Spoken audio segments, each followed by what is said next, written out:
Assalamualaikum warahmatullahi wabarakatuh.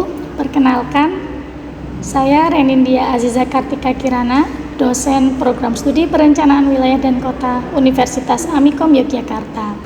Pada kesempatan kali ini, saya akan menjelaskan tentang salah satu perkuliahan saya, yaitu perencanaan berbasis masyarakat. Capaian pembelajaran dari mata kuliah ini ada 5. Yang pertama itu adalah mahasiswa mampu menguasai teori, proses, dan metode perencanaan berbasis masyarakat.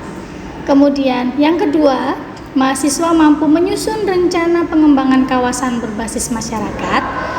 Yang ketiga, mahasiswa mampu memberikan alternatif solusi dan mengambil keputusan secara tepat dalam konteks penyelesaian masalah dan pengembangan potensi wilayah. Yang keempat, mahasiswa mampu berkomunikasi dengan baik dan bertanggung jawab dalam kerjasama tim pengembangan masyarakat. Dan yang kelima, mahasiswa memiliki kepekaan, kepedulian, dan empati terhadap masyarakat dan lingkungan dalam praktik perencanaan berbasis masyarakat. Adapun mata kuliah perencanaan berbasis masyarakat ini mempelajari tentang konsep-konsep dasar, metode, dan proses perencanaan berbasis masyarakat. Mata kuliah ini juga menelaah kasus-kasus perencanaan berbasis masyarakat berdasarkan topik atau area tertentu. Selain itu, mata kuliah ini mempelajari praktik perencanaan berbasis masyarakat. Berikut ini akan saya sampaikan materi pembelajaran yang saya berikan kepada mahasiswa pada perkuliahan ini. Yang pertama adalah pengantar perencanaan berbasis masyarakat, kemudian kedua nanti ada terkait dengan community development, ketiga adalah proses community development, lalu keempat adalah analisis kondisi existing dari masyarakat, lalu kelima nanti ada metode perencanaan berbasis masyarakat bagian 1, keenam nanti ada metode perencanaan berbasis masyarakat bagian 2, lalu ketujuh ada metode perencanaan berbasis masyarakat bagian ketiga. Selanjutnya, kedelapan nanti ada rencana topik atau area khusus, nanti ada perencanaan pariwisata. Kemudian kesembilan nanti ada rencana untuk topik atau area khusus perencanaan mitigasi bahaya atau bencana. Kemudian yang ke-10 adalah rencana topik atau area khusus untuk perencanaan desa menggunakan dana desa. Kemudian yang ke-11 nanti ada rencana untuk topik area khusus yaitu perencanaan kawasan. Lalu ke-12 nanti ada praktik perencanaan pengembangan masyarakat bagian 1. Ke-13 ada praktik perencanaan pengembangan masyarakat bagian 2. Lalu ke-14 adalah praktik perencanaan pengembangan masyarakat bagian ketiga. Adapun metode pembelajaran yang saya gunakan dalam proses pembelajaran di mata kuliah ini ada 4. Yang pertama itu nanti ada ceramah atau teori. Di sini nanti saya banyak berceramah atau menjelaskan terkait dengan konsep dan teori terkait perencanaan berbasis masyarakat. Kemudian yang kedua nanti ada diskusi interaktif. Dalam diskusi interaktif ini nanti dosen dan mahasiswa saling berdiskusi secara interaktif. Kemudian metode yang ketiga nanti ada student center learning. Jadi di sini nanti mahasiswa menjadi pusat pembelajaran dengan cara menyampaikan presentasi terkait dengan praktik perencanaan berbasis masyarakat yang sudah mereka lakukan. Dan yang terakhir nanti ada kuis. Bobot penilaian perkuliahan ada 5 poin. Yang pertama itu ada keaktifan sebesar 10%, kemudian tugas individu sebesar 20%, lalu tugas kelompok sebesar 20%, ujian tengah semester sebesar 25% dan ujian akhir semester sebesar 25%. Untuk bentuk tugasnya ada kuis, kemudian ada esai atau paper, lalu kemudian ada laporan perencanaan pengembangan masyarakat, dan yang keempat ada presentasi praktik pengembangan masyarakat. Adapun untuk pemberian kuis dan pengumpulan tugas menggunakan Learning Management System dari Universitas Amikom Yogyakarta yang bernama Waskita Amikom. Saya akan tampilkan sedikit terkait dengan Waskita Amikom. Saat ini, perkuliahan sudah dilakukan secara offline. Meskipun demikian, di Universitas Amikom Yogyakarta masih menggunakan Learning Management System.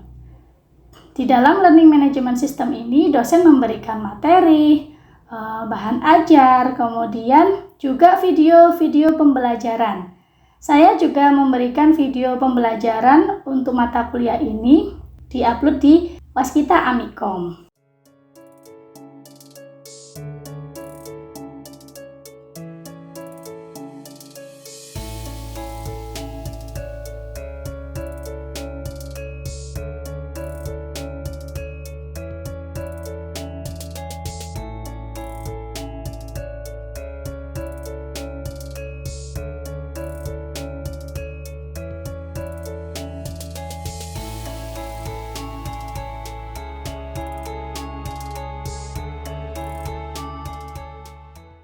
Ya, itu tadi adalah Learning Management System yang digunakan di Universitas Amikom Yogyakarta. Selanjutnya, saya akan menunjukkan video salah satu proses pembelajaran pada mata kuliah perencanaan berbasis masyarakat. Assalamualaikum warahmatullahi wabarakatuh. Selamat pagi teman-teman semua. Sehat ya? Alhamdulillah semua sehat sehingga bisa menghadiri kuliah perencanaan berbasis masyarakat pada pagi hari ini. Oke, sebelum kita mulai, kita berdoa terlebih dahulu. Berdoa menurut agama dan keyakinannya masing-masing. Berdoa dimulai.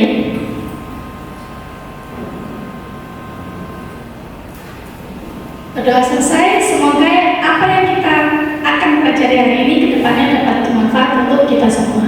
Amin. Ya, sebelum masuk ke materi tentang analisis kondisi existing masyarakat, masih ingat pertemuan minggu lalu teman-teman? Masih. Ya, minggu lalu kita sudah belajar tentang proses community development atau proses pengembangan masyarakat. Ada banyak tahapan gitu ya kan. Hari ini nanti kita akan lebih mendetailkan terkait dengan ini teman-teman, pengumpulan data dan informasi gitu. Jadi apa yang perlu dianalisis di kondisi existing di masyarakat seperti itu. Sebelum masuk ke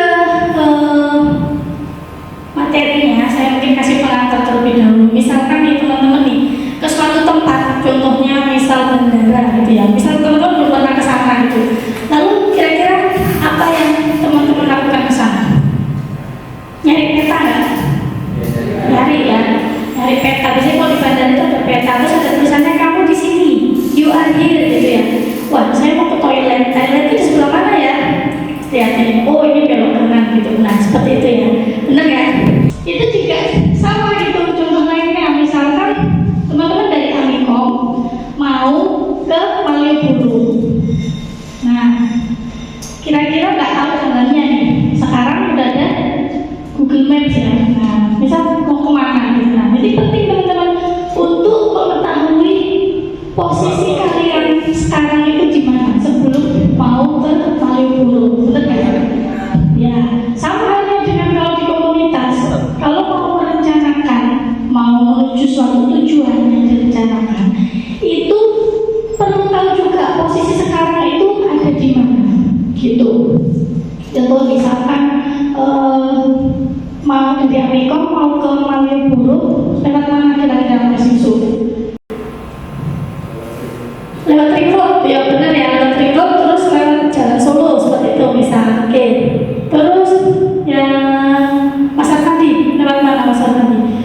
Lewat dari Seturang. Oh ya bisa lewat dalam ya, lewat kota. Oke ya, bisa Jadi kalau mau merencanakan masyarakat itu sama kayak nyari jalan menuju suatu tujuan di peta. Jadi perlu tahu bagaimana kita mau ke sana. Naik apa? Naik motor apa naik bus? Naik motor. Naik apa mas? Motor juga. Nah gitu. Terus lewatnya tadi lewat mana? Seperti itu. Nah sama teman-teman, untuk komunitas juga demikian. Gitu. Kita perlu tahu caranya untuk mencapai tujuan dari perencanaan itu gimana, metodenya bagaimana, seperti itu. Oke, sampai sini bisa dipahami? Bisa. Saya lanjutkan. Nah, itu kalau mau menganalisis kondisi existing masyarakat itu sama seperti di mana sih kita gitu. Jadi analisis kondisi existing masyarakat ini tahapan penting gitu di dalam proses perencanaan komunitas. Kenapa penting teman-teman? Karena kita butuh yang namanya keakuratan data. Nah, kalau dalam perencanaan kok datanya akurat, maka perencanaannya bisa tepat seperti itu. Jadi ini kenapa pentingnya data ya. Data itu apa? Kira-kira data apa? Mas tadi belum Mas Freddy ya. Suatu informasi. Data itu suatu informasi. Bentuknya di mana data itu? Bisa dalam bentuk digital. Contohnya data kependudukan. Contoh lainnya misalnya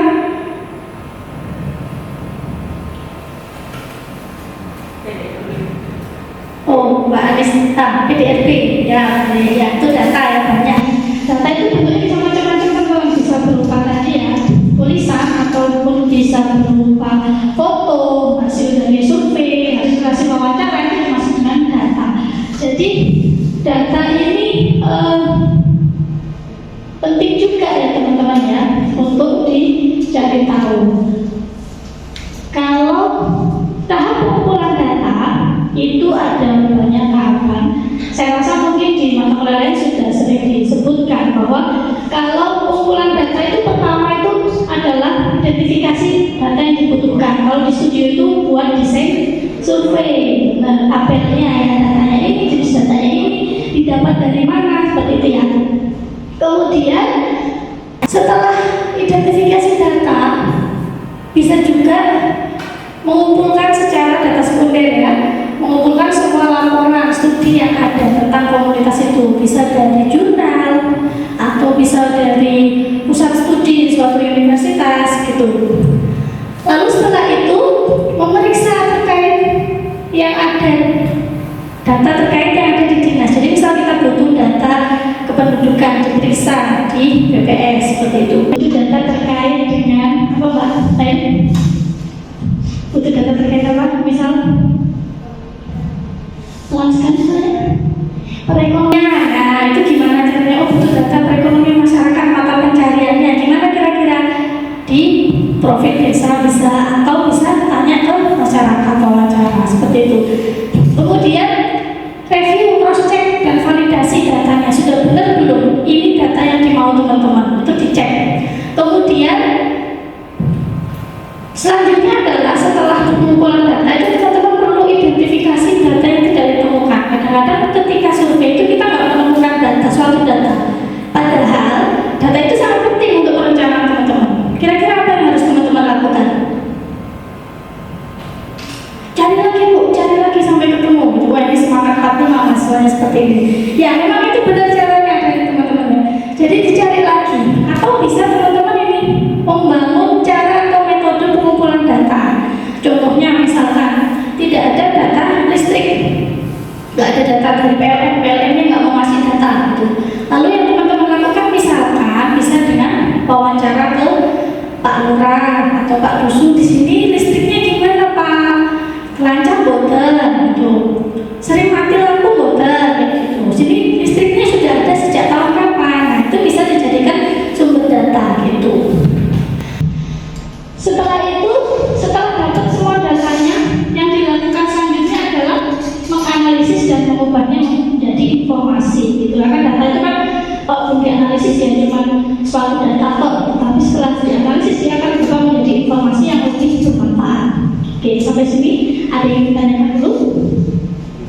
Belum ya? Belum. Oke, saya lanjutkan. Kalau begitu saya lanjutkan terkait dengan data apa yang perlu dianalisis ya teman-teman ya.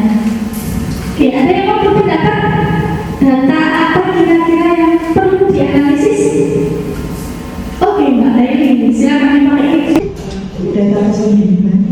Data kependudukannya yang mengenai jumlah penduduk, transmigrasi, masuk dan keluar, ketenagakerjaan, dan ini. lah ya, oke, banyak sekali. Oke, terima kasih Mbak Laili.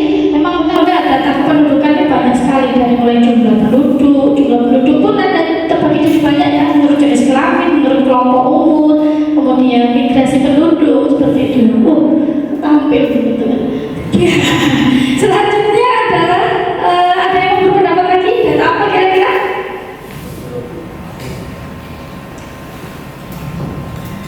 Diam semua. Data apa kira-kira? Ada yang mau? Mas di mana kira-kira? Fisik dasar. Nah, oke. Fisik dasar. Fisik dasar. Contohnya misalkan? Seperti curah hujannya di daerah itu bagaimana, terus kondisi tanahnya yang bahan. Ya, terima kasih Mas Dipayo. Jadi fisik dasar bisa banyak sekali ya.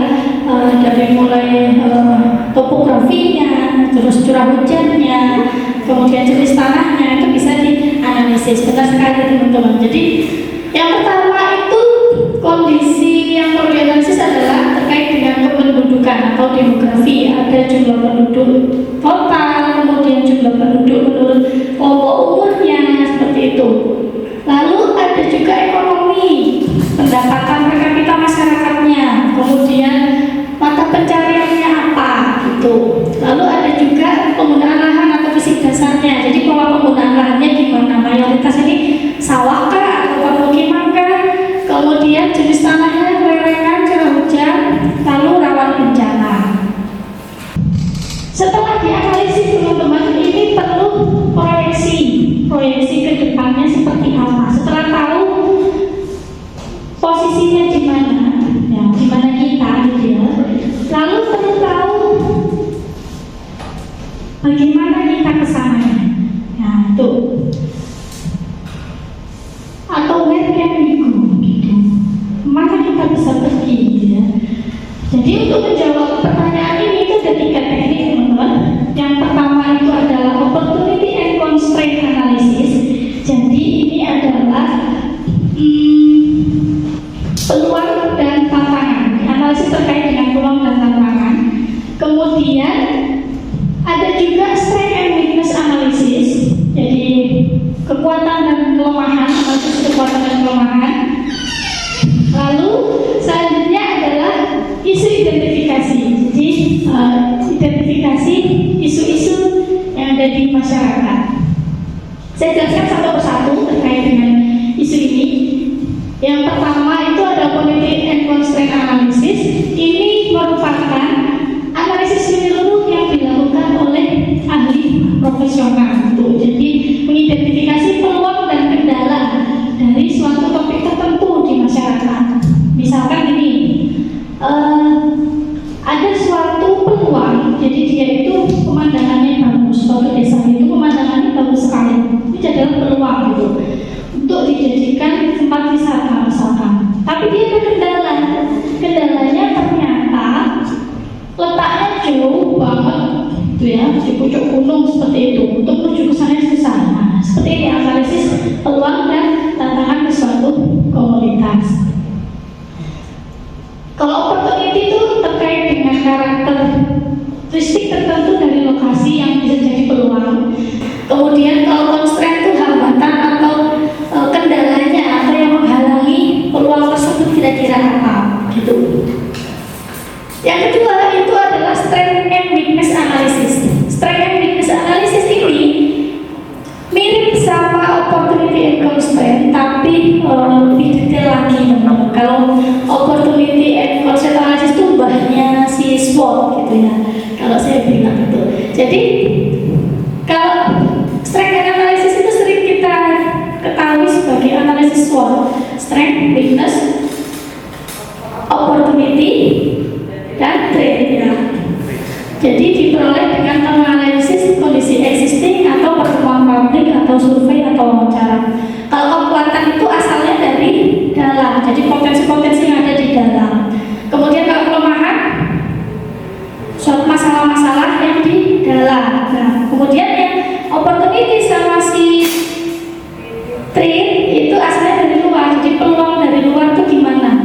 Kemudian threat-nya, ancaman dari luarnya itu bagaimana gitu. Oke, bisa dipahami ya. Nanti kita akan coba untuk teman-teman bisa menganalisis SWOT dari suatu desa gitu. Nanti di akhir pertemuannya. Kalau peran dari masyarakat itu lebih ke partisipasi dalam penilaian strength and weakness analysis. Jadi urun rembuk atau urun pendapatnya nanti ya. Kemudian bisa juga berpartisipasi dalam proses identifikasi isu. Dan terakhir, kalau misalkan memilih teknik yang opportunity and constraint, masyarakat bisa melihat laporannya, mencermati ada yang salah nggak gitu, atau ada yang perlu ditambahkan seperti itu. Oke, selanjutnya itu saya sudah mengupload profil desa teman-teman ya di LMS Waskita. Jadi teman-teman bisa buka sebentar, kemudian dibaca dulu sedikit profil desa tersebut. Kemudian kita nanti akan coba diskusi terkait dengan strength, weakness, opportunity, dan trade-nya. Oke, saya beri waktu sekitar 10 menit ya. Oh ya, sudah dibaca teman-teman ya. Oke, kalau begitu kita coba identifikasi ya teman-teman ya. Kira-kira kalau strength-nya atau kekuatannya itu apa ya? Ada yang mau mencoba berpendapat? Kekuatan dari desa, ada yang mau berpendapat? Oke, Mbak Anissa, hati-hati ya. Mbak Anissa, silakan. Apa kekuatan? Untuk kekuatan itu potensi wisata, jadi ada wisata air panas dan pertanian. Oke, ya benar ya. Jadi di Desa Pura ini banyak sekali potensi pariwisatanya ya. Oke, potensi pariwisata. Satu lagi kira-kira kalau kekuatan Mbak, saya tadi mau mengusul apa? Mungkin dari penduduknya banyak penduduk yang masih produktif. Oke, banyak penduduk yang masih produktif, benar ya teman-teman ya? Karena struktur piramidanya banyak penduduk usia produktif, banyak penduduk usia produktif. Oke, kalau dari kelemahannya kira-kira apa teman-teman? Kelemahan Mas Rizky atau Mas Alif? Apa Alif? Rawan gempa bumi. Ya benar. Jadi dia memang rawan bencana teman-teman ya. Rawan gempa bumi. Rawan gempa. Oke. Kalau opportunity-nya apa? Ada yang berapa? Mas Armandi mungkin peluangnya apa dia? Di desa itu Kawasannya berada di pusat pemerintahan kabupaten. Ya, dia kawasannya berada di pusat pemerintahan kabupaten.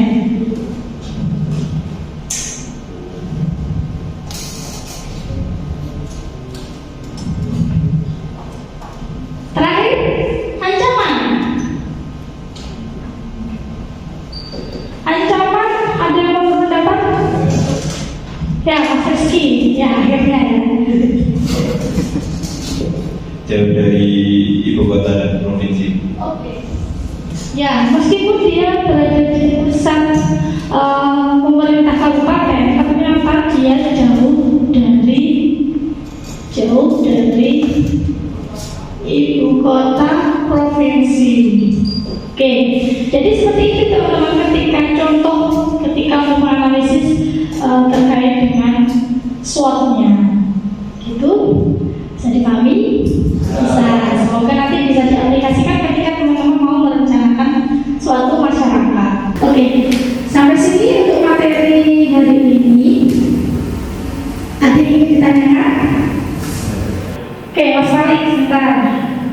Boleh mohon Anda berdiri? Berdiri. Sampai. Saya mau bertanya Bu untuk implementasi dari tiga teori tadi itu seperti apa? Terus apakah dari ketiga teori itu bisa kita gunakan dalam studio wilayah kita Bu? Itu aja sih Bu. Terima kasih. Ya, bagus sekali pertanyaannya Mas Malik ya. Ya, bisa nggak sih diimplementasikan di studio perencanaan wilayah tiga teknik ini itu ya? Bisa teman-teman. Teman-teman menggunakannya kalau di real pembuatan rencana tata ruang itu ada namanya focus group discussion gitu ya, sebelum membuat rencana itu mengumpulkan data, salah satunya bisa focus group discussion, dan di situ masyarakat bisa urut rembuk terkait dengan kekuatan kelemahan di dalam suatu wilayah tersebut. Kemudian isu-isu apa yang muncul di wilayah mereka menurut masyarakat itu bisa dilakukan Mas Malik. Kira-kira begitu. Oke? Oke. Mungkin pertanyaan selanjutnya, ada lagi satu pertanyaan lagi. Oke, Mbak Anissa, silakan. Pertanyaannya, bagaimana peran perencana jika implementasi ketiga metode tersebut gagal walaupun sudah melibatkan masyarakat dan telah menemukan rencana bersama? Seperti itu. Oke. Terima kasih pertanyaan Nisa. Mungkin dari teman-teman ada yang mencoba menjawab pertanyaan Mbak Nisa? Saya mau mencoba menjawab. Oke, silakan Mbak Tere. Kalau dari pertanyaan Mbak Elisa, mungkin saya melakukan evaluasi terlebih dahulu sih dari rencana yang sudah dibuat, kenapa bisa begitu seperti itu. Oke, terima kasih jawabannya Mbak Tere. Jawabannya bagus sekali, tepat teman-teman ya. Jadi ketika suatu rencana itu gagal, maka yang perlu dilakukan adalah mengevaluasi rencana tersebut. Gagalnya di mana? Penyebabnya gagal itu apa? Kemudian hasil dari evaluasi ini bisa digunakan menjadi umpan balik atau feedback. Ketika untuk merencanakan lagi, itu menjadi lebih baik lagi agar tidak mengulangi kesalahan yang sama seperti itu. Oke, saya rasa cukup ya untuk sesi tanya jawabnya. Demikian kuliah kita pada pagi hari ini. Kita tutup dengan mengucapkan alhamdulillah bersama-sama. Tapi semoga apa yang kita pelajari hari ini dapat bermanfaat untuk kita semua. Saya akhiri. Assalamualaikum warahmatullahi wabarakatuh. Baik, demikian salah satu cuplikan proses pembelajaran pada mata kuliah yang saya ampu. Semoga dapat bermanfaat. Saya Renindia Aziza Kartika Kirana pamit undur diri. Terima kasih. Wassalamualaikum warahmatullahi wabarakatuh.